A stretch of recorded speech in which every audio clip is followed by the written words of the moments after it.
السلام علیکم محترم ناظرین، کیسے ہیں آپ لوگ؟ امید کرتی ہوں آپ سبھی لوگ خیر خیریت سے ہوں گے۔ کیا قسمتوں کا بدل جانا اور تقدیروں کا پلٹ جانا ممکن ہے؟ کیا اللہ تعالیٰ ایسے کوئی اشارے ظاہر کرتا ہے جس سے معلوم ہو سکے کہ اللہ تعالیٰ ہماری قسمت بدلنے والا ہے؟ تو یاد رکھو، جب اللہ تعالیٰ کسی کی قسمت بدلنا چاہتا ہے تو اسے کچھ اشارے بھی ضرور ظاہر کرتا ہے۔ زندگی میں ہر لمحہ، ہر آن بدلاؤ آتا رہتا ہے، حالات بدلتے ہیں، چیز بدلتی ہے، یہاں تک کہ قسمتیں اور تقدیریں بھی بدل جایا کرتی ہیں، مگر تم سمجھ نہیں پاتے۔ اللہ تعالیٰ قرآن پاک میں فرماتے ہیں، اے انسان، جو خیالات تیرے دل میں گزرتے ہیں ہم انہیں خوب جانتے ہیں، اور یاد رکھو زمین و آسمان تک اس کائنات میں جو کچھ بھی ہو رہا ہے وہ تنہا خدا کے حکم سے ہو رہا ہے، اور کسی بھی معاملے میں کسی کا کوئی ٹہل نہیں کہ وہ کسی کی قسمت پر اثر انداز ہو سکے۔ اور کیا تم یہ خیال کرتے ہو کہ تمہیں بے مقصد پیدا کیا اور تمہیں تمہارے حالوں پر چھوڑ دیا؟ سن رکھو، وہ اللہ ہی ہے جو دانے اور گٹھلی کو پھاڑ کر اس سے درخت اگاتا ہے، وہی جاندار کو بے جان سے نکالتا ہے۔ جانتے ہو، اللہ نے نبی کریم صلی اللہ علیہ وسلم کو یہ خوشخبری سنائی تھی کہ ہر آنے والا لمحہ گزرے ہوئے لمحوں سے بہت بہتر ہوگا، اور یہ خوشخبری اللہ نے آخرت کے لیے نہیں بلکہ دنیا کی کامیابی کے لیے دی تھی۔ یاد رکھو، اللہ تعالیٰ کا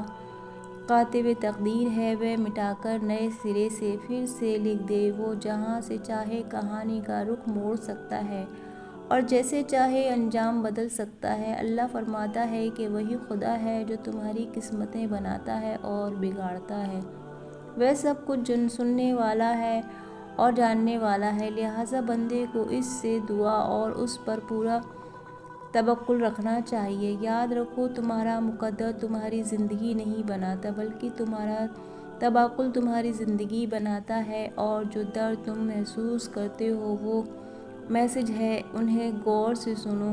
جس طرح کوئی خزانہ سانپ کے بغیر، کوئی پھول کانٹے کے بغیر نہیں، اسی طرح کوئی خوشی غم کے بغیر نہیں۔ بلندی پر جانا ہمیشہ مشکل ہوتا ہے، جبکہ راستے پر چلنا شروع کر دے تو راستہ نظر آنے لگتا ہے۔ یاد رکھو، زندگی گر کر اٹھنے کا نام ہے۔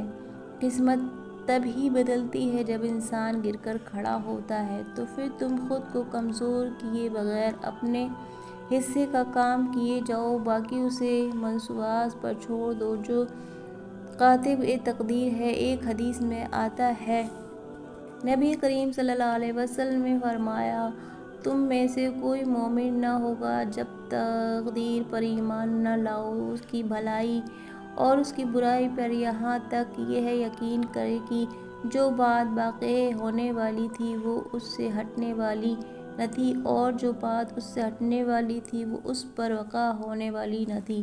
وہ جو سب کی نظروں سے دور آسمانوں میں ہوتا ہے، وہ کسی گہرے مقصد اور گہری پوشیدگی کے لیے ہوتا ہے۔ یاد رکھو، تمہارا حق پر قائم رہنا اس بات کا اشارہ ہے کہ تمہاری قسمت بھی پلٹنے والی ہے۔ جب اللہ کسی انسان کی قسمت بدلنے کا ارادہ کرتا ہے تو اسے بدلنا شروع کر دیتا ہے۔ اس کی سوچ، اس کی تربیت اور اس کی نظریات میں بہتری آنا شروع ہو جاتی ہے۔ اگر قرآن کی روشنی تمہارے دل کو منور کرنے لگے اور تم اپنے گرد و پیش میں پھیلی ہوئی تاریکی کو اپنے علم و عقل سے نہیں بلکہ اللہ تعالیٰ کے نازل کردہ ہدایت کے مطابق روشن کرنا شروع کر دو، تو یہ بھی ایک اشارہ ہے کہ کاتب تقدیر پھر سے تمہاری قسمت لکھنے والا ہے، پر تمہاری زندگی کے سارے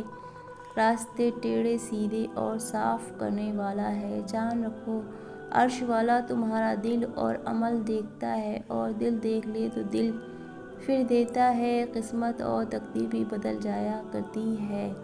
جب اللہ تعالیٰ کسی انسان کی قسمت پلٹنا چاہتا ہے تو اس کی بہترین نشانی یہ ہے کہ وہ اسے اپنی طرف متوجہ کرتا ہے، اور خاص طور پر جب تم دعا کرتے ہو تو جان لو دعا میں اتنی طاقت ہوتی ہے کہ جو عرش تک کو ہلا سکتی ہے، اور جب دعا فیصلہ کن مراحل میں داخل ہوتی ہے تو تقدیر اور قسمت کو بدل دیتی ہے، اور اس کے لیے مقدر کا بدلنا کیا مشکل ہے۔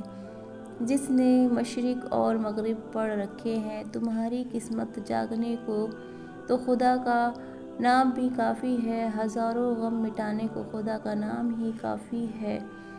توکل موسیٰ ایسا ہو تو قسمت یوسف کی طرح بدلتی ہے۔ قسمت سے مایوس نہیں ہوا کرتے، اللہ سے بڑے بڑے گمان ہمیشہ رکھتے ہیں۔ مطمئن ہو، یہ گہرا یقین تم نے اللہ پر کیا ہے، اس بات کا ثبوت ہے کہ معجزے سے تمہاری قسمت میں لکھ دیے گئے ہیں۔ تو یہ ویڈیو اگر آپ کو ہماری اچھی لگی ہے تو پلیز لائک شیئر ضرور کیجیے گا۔ اگر چینل پہ پہلی بار ہیں تو سبسکرائب کرنا نہ بھولیں۔ اسی طرح کے مزید ویڈیو لے کر ہم آپ کے لیے حاضر ہوتے رہیں گے۔ تب تک کے لیے آپ اپنا بہت سارا خیال رکھیے گا، دعاؤں میں یاد رکھیے گا۔ اللہ حافظ۔